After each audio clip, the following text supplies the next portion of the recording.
दोस्तों, आज मैं आप लोगों को अपराध की एक सच्ची और बेहद चौंकाने वाली कहानी सुनाने जा रहा हूँ। इस कहानी को सुनकर और जानकर आप हैरान, परेशान और सोचने को मजबूर हो जाएंगे। उत्तर प्रदेश का एक जिला है उन्नाव। उन्नाव और कानपुर के बीच में गंगा नदी सीमा बनाती है। 5 जून को अजगैर थाना के दरबारी खेड़ा गांव में एक कुआं से एक युवक की शव मिलती है। पुलिस मौके पर पहुंचती है, शव को कुआं से निकालती है तो देखती है कि गला पर जख्म का निशान है। युवक की पहचान नहीं हो पा रही थी, लेकिन घटनास्थल के पास पुलिस को एक बाइक मिली। बाइक के नंबर के आधार पर युवक की पहचान कानपुर जिला के अनवरगंज के रहने वाले कपड़ा दुकानदार मोहम्मद नदीम के रूप में हुई। मृतक नदीम की मां मोहम्मद आरिफ बेगम ने शव की पहचान अपने बेटे के रूप में की। 4 जून से मोहम्मद नदीम गायब था।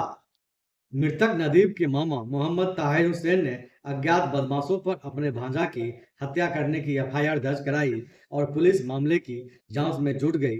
इस मामले में काफी दिनों तक पुलिस को हत्यारों के बारे में कोई सुराग नहीं लगा। नदीम की किसने और क्यों हत्या की, इस पहेली की गुत्थी पुलिस सुलझा नहीं पा रही थी। इसी बीच पुलिस ने कुछ नंबरों को सर्विलांस पे रखा। सर्विलांस के आधार पर पुलिस को राजस्थान के अजमेर जिला के लंगिया गली निवासी मोहम्मद सलीम पर शक हुआ और पुलिस अजमेर जाकर मोहम्मद सलीम को गिरफ्तारी कर ली। पुलिस गिरफ्त में आए मोहम्मद सलीम ने पुलिस अफसरों को जो कुछ बताया, उसे सुनकर पुलिस अफसर बेहद हैरान हो गए। मोहम्मद सलीम ने पुलिस अफसरों को बताया उसने हासम अली खान के कहने पर ही नदीम की हत्या की है। हासम अली खान ने उसे 2.5 लाख रुपया में मोहम्मद नदीम की हत्या की सुपारी दी थी। मोहम्मद सलीम को एडवांस के रूप में 75,000 रुपया मिला। वह 3 जून को ट्रेन से कानपुर सेंट्रल पहुंचा और उसके बाद आरिफा बेगम के पास पहुंचा। आरिफा बेगम ने अपने बेटे नदीम को कहा कि मेहमान आए हैं, इन्हें आसपास घुमा दो और इन्हें कुछ काम भी है। मोहम्मद सलीम मोहम्मद नदीम के साथ बाइक से घूमने के लिए गया और लौटने के दौरान पेशाब करने के लिए रुके नदीम की गले पर तेजधार हथियार से हमला कर हत्या कर दिया। फिर उसका शव को पास के ही कुएं में फेंक दिया। हत्या के बाद मोहम्मद सलीम कानपुर सेंट्रल से ट्रेन पकड़कर अजमेर वापस चला गया।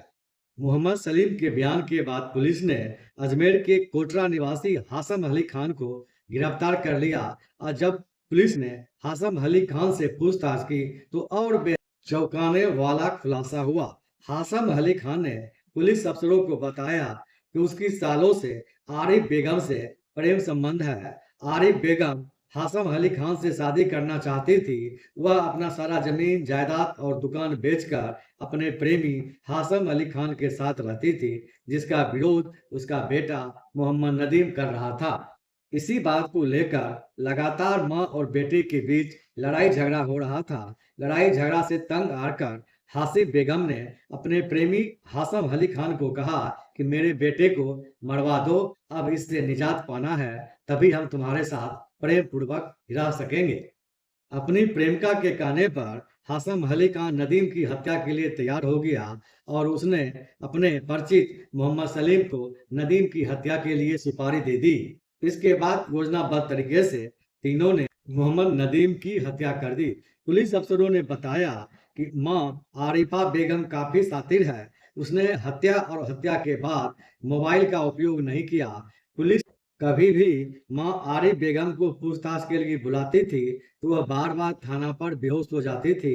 इससे मां आरिफ बेगम शक के घेरे में आ गई। पुलिस ने उसका कॉल डिटेल्स खंगाला तो पुलिस को कुछ नहीं मिला, लेकिन जब पुलिस ने व्हाट्सएप चेक किया तो पाया कि वह दोनों हत्यारोपी से लगातार संपर्क में थी। फिर पुलिस ने आसपास लगे सीसीटीवी फुटेज और सर्विलांस की मदद से कुछ नंबरों को लिस्टिंग में लगाया।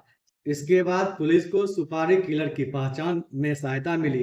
पुलिस अजमेर पहुंची और सुपारी किलर सलीम को गिरफ्तार कर लिया। इस तरह उन्नाव पुलिस ने 45 दिनों के अंदर ही नदीम हत्याकांड की गुत्थी सुलझा ली और मां और उसके प्रेमी समेत सुपारी किलर को भी गिरफ्तार कर लिया। यह कहानी निश्चित रूप से आपको हैरान कर देगी। अभय संबंध में मां ने अपने बेटे की हत्या की साजिश रची।